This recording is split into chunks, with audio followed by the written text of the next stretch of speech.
е Левски от епопея на забравените на Иван Вазов. Манастирът тесен за моята душа е. Кога човек дойде тук да се покае, трябва да забрави греховния мир, да бяга съблазни и да търси мир. Моята съвест инак днеска ми говори, това расо черно, що нося отгоре, не ме помирява с тия небеса. И когато в храма дигна си гласа, хим да пея Богу, да получа раят, мисля, че той слуша тия, що ридаят. В този дълг плачевни живот нестърпим и моята молитва се губи като дим. И Господ сърдит се затуля окото и светата песен и херовикото. Мисля, че човекът тук на този свят има един ближен, има един брат, от кой се склетва монахът отказа, че цел по-висока Бог тук ни показа, че не с това расо и не с тази брада мога да отмахна някоя беда от уния, що страда. Мисля, че канонът мъчно ще направи да замълкне стонът, че ближни ми има нужда не в молитва, а в съвет и помощ, когато залитва.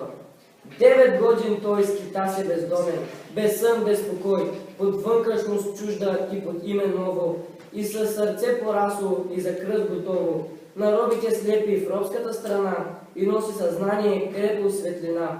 И думите му бяха и прости, и кратки, пълни с упование и надежди сладки. Говореше често за бунт, за борба, като за една ближна обща веселба.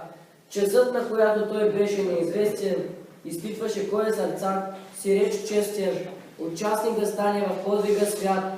Всяк един слушател беше му брат. В бъдещето тъмно той гледаше ясно. Той любеше своето отечество красно. Той беше скиталец и като дете прост, и като ученик живееше в пост.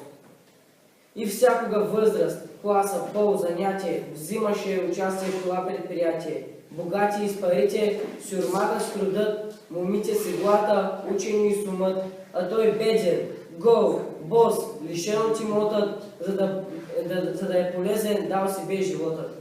Той беше безстрашен, той беше готов 100 пъти да умре на кръста Христов, да гори като Куса или като Симона, за правдата свята да ме под триона. И семето чуждо падаше в сърцата и бързо разчеше за жътва богата. Той биде предаден и от един поп, и този човек и още живее между нас. Но че ранът лучи да убие духът, една Заран Левски осъди на смърт. Той биде обесен, о, бесило славно, посрам и поблясък ти си с кръста равно. Под теб ние видяхме уви да висят много скъпи жертви и да се тресат. И вятърът южни с тях да се играе, и тиранът весел с тях да се ругае. О, веселославно, теб те освети смъртта на героите.